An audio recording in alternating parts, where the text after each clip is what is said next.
Like in many civilizations and throughout history, Romans made cheese. Fresh, mature, hard cheese, a lot of different kinds. Some were very popular and imported from quite far away. We find recipes of the period where cheese is mentioned, both fresh and hard cheese, and incorporated in many different recipes, including savory ones and sweet ones with honey. Today I will show you how to make fresh cheese at home, so if you don't have a pottery pot like this one, or if you don't have a cheesecloth, don't worry, I will show you how to replace the pot by a pan, and you can replace the cheesecloth by a sieve.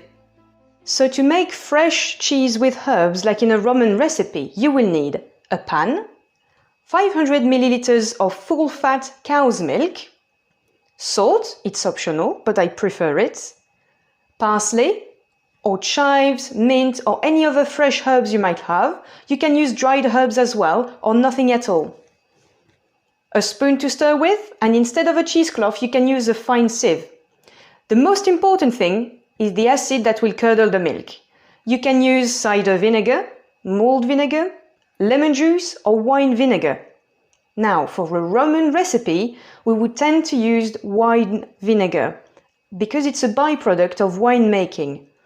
Romans also drank ale, a form of beer, so you can use malt vinegar as a byproduct of ale making. You can use cider vinegar. If you think about crab apples being crushed, that would probably taste very similar.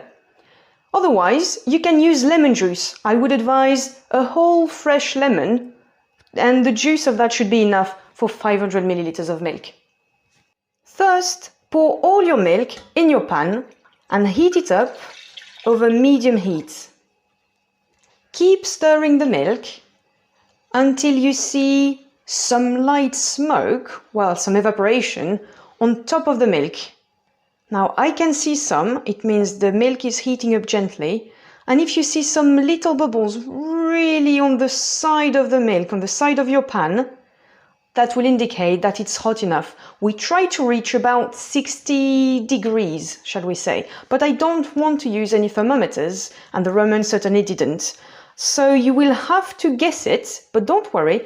Oh, do not let it boil. That's one of the very important things. We want the milk hot enough, and the hotter the better to make very strong curds. Otherwise, if it's quite a cold milk, it will still make curds, but they will be quite sloppy. So we want a hot milk, but not a boiling milk. So I'm waiting for the little bubbles to begin to pop up at the side there, on the side of the pan. Otherwise, you might be able to see it's heating up quite well. So always keep stirring. The milk is hot enough, so while stirring, I will add a dash of vinegar at a time. I usually start by a good dash of vinegar. Stir gently both ways, and that should be already enough. I would say it's about, try 1 tablespoon at a time, and you can already see, look at that, the curds and the whey are separating. There you go. So when you reach this consistency, very cloudy, yellowy liquid and curds floating on top, it went really fast. I mean, it took me probably a minute and a half to heat it up. So once again, not boiling, but quite hot. And now I have curds, and the liquid you can see on the side is whey. It's not buttermilk. Don't get confused. Don't use whey from cheese making to make pancakes or scones or other things like that. That will not work. It's not buttermilk. So we have curds and whey, and now we will strain them. So now we strain the curds. Just pour them over a dish through your sieve. Make sure you get all the curds from your pan. Here you go. Let it to cool down a little bit, because for the moment, even the curds are really hot. I gave the curds about 2 minutes to cool down and strain a little bit. Drain a little bit, here you go. So now you can see we have a lot of whey and still a little bit of cheese particles on the sides. That's not a big deal, but you wouldn't have this problem if you use the cheesecloth, because it's much thinner than a sieve. I keep the whey, I will leave it to cool down, and within a few days it will ferment, and I will use it to make some more cheese. Or Once it's cooled down, you can add a little bit of sugar in it and it tastes a little bit like lemonade actually. Served fresh, it was very popular without the sugar in Roman times, we didn't have it yet. But yeah, that's a very refreshing drink in the summer. Now that the whey has been put aside, I will leave the curds up in the same dish. Doesn't really matter, but they are already very strong curds because the milk was really hot. Once you have the curds, now it's time to add a little bit of salt. And any kind of herbs you like.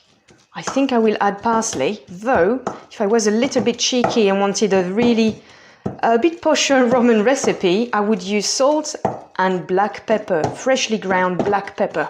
So I might do that. Otherwise, if you are fans of garlic out there, there is a recipe that is called moretum. It basically is a garlic cheese, so a little bit of hard cheese and a lot of garlic. I'm not making it today, but for the moment you could crush some garlic and add it directly. Now I will chop a few herbs, leave this to cool down even more and completely, leave it in the fridge if I want to, but you can eat it even now, even slightly warm. Hop. I chopped the parsley up, added it, and I will add a little pinch of salt again, just because fresh cheese seems to absorb salt and you won't really taste it, but always taste before adding some more salt. There you go. So I will put this in a little dish and leave it to cool down. Then I can serve it with fresh bread, for example. And here is our finished little cheese. With herbs, so I used parsley, I used a bit of salt, and you can add anything you want to it. It doesn't have to be savory. You can just leave it without salt, without anything else, and add some honey. Now, I will not resist and I will add a little bit of black pepper to it. I love it. And I keep saying that in Roman times, it would have been quite a posh ingredient to have because it was imported from India. In Roman times, they were really the masters of the spice trade before, well, the 16th century, really. So I will mix everything and enjoy that with a slice of Roman bread. Now, if you are concerned about salt, because you might have heard that salt is very expensive for the Romans, don't worry too much about it. This is a bit of a myth. We hope you enjoyed this video, and if you have any questions, feel free to ask.